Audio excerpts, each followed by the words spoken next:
Okay, so get this right. You sent us this Observer article, and it's got some interesting stuff about Tesla.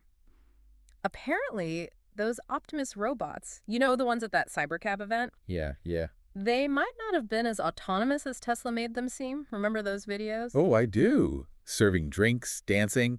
The whole 9 yards. Yeah, it was quite the show. And that's interesting you say show because, well, Tesla's known for putting on a good one, right? It's true. This definitely isn't their first time, creating a buzz with their robotics. Right. Remember that video earlier this year? Optimus folding a shirt? Oh, yeah, yeah. That got people talking. It definitely got its fair share of how did they do that. And probably a good bit of no way that's real, too, right? Yeah, a fair bit of skepticism for sure. So maybe it's kind of like, Like a magician? yeah, never reveal your secrets. And this Observer article, well, they're claiming to have some inside info from people who were actually at the event. Oh, really? And what they're saying is what looked like robots thinking for themselves could have actually been remote control, just, very, very cleverly disguised. Interesting. And it makes you wonder because you've also got Oh, go on. Robert Scoble. Right. He was there. Yeah, and he's a pretty big name in tech. And he's been pretty vocal saying he doesn't buy it, doesn't think those robots are acting on their own. So we've got these anonymous sources claiming one thing. We've got Robert Scoble backing them up. Let's dig into this, shall we? What exactly is this insider info the article is talking about? What makes them think there was someone behind the curtain pulling the strings? Okay, well, there are a few things. For one, they mention how each robot, they each had this distinct voice, a distinct personality.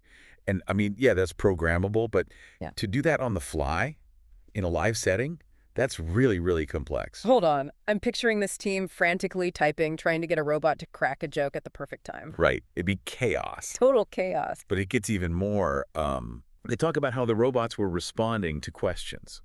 And not just responding, but doing it with these specific gestures, like they were anticipating what would look natural with the words. And that level of coordination, that's impressive, but Right. it kind of suggests a direct link, right? Like human intention, and then boom, robot action. Okay. I'm hooked. Give me more. What else did they find? Like, were there any other clues that maybe, just maybe, there was something more going on here? They even mentioned that some of the robots were, get this, making self-aware comments. Whoa. Hold on. Like what? Give me an example. Okay, so one of them apparently quipped about needing a little human help that day. Okay. Now that's interesting. That's like they were dropping hints, but I mean, to play devil's advocate here, robots can be programmed with those kinds of pre-written responses, right? Oh, absolutely. Wow. Yeah, you can totally script that stuff. But, and here's where it gets, well, a little tricky. Think about how crazy that event was. The noise, the people, all the unpredictable stuff happening. And now imagine trying to code a robot to respond to all of that. And not just respond, but like respond in a way that feels natural, off the cuff. It'd be impossible, like trying to write a script for a movie where you don't even know the actors or the plot. Exactly.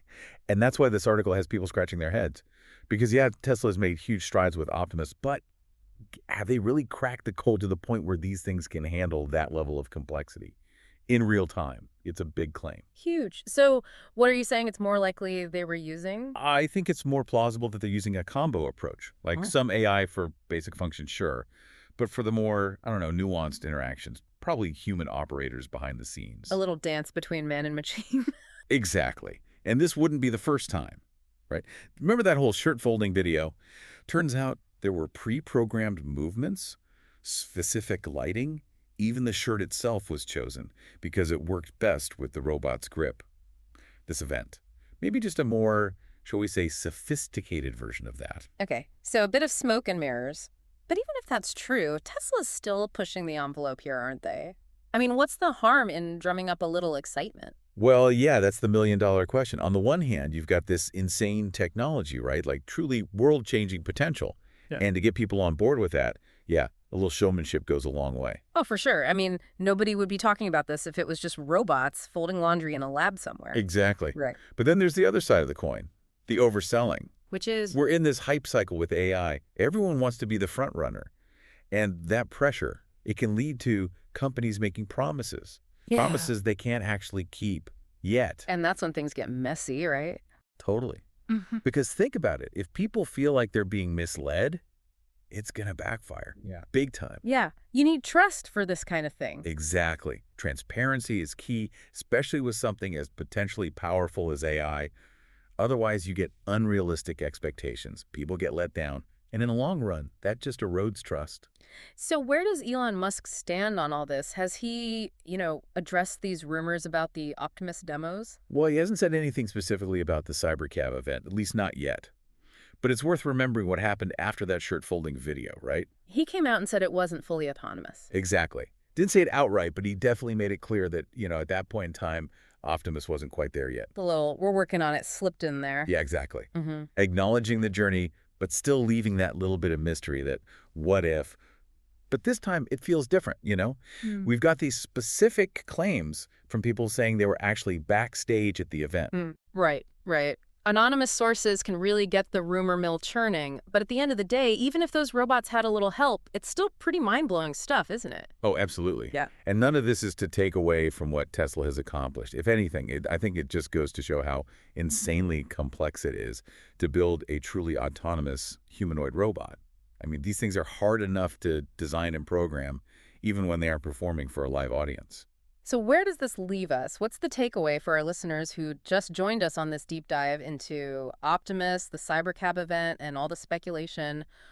What do we want them to walk away with? I think that's the question, isn't it? Does this whole remote control angle, does that change how you see Tesla's progress?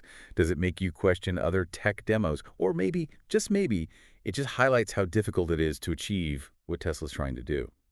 There are no easy answers, and honestly, that's kind of the exciting part. AI, robotics, it's all constantly evolving, and being a part of that conversation, it means asking the tough questions, even when the answers aren't so clear-cut.